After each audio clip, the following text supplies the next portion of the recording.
How to unhide any contact on Facebook Messenger.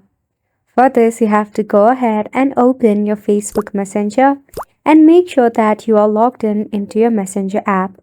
So right here, tap on the hamburger icon and head to Settings. From here, select the option of Privacy and Safety. We have to select Hidden Contacts.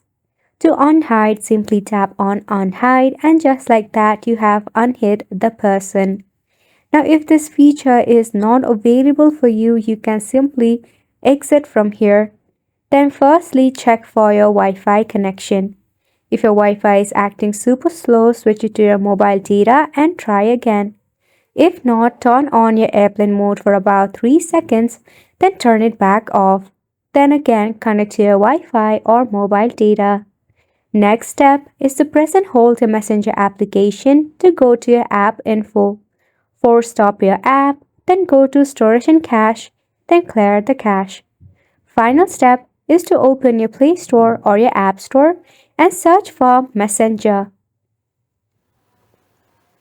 Tap your Messenger. If there is an update, leave it for an update. If not, try by uninstalling your application and reinstalling it once again. And that's pretty much it for this video as well. Thank you so much for tuning in.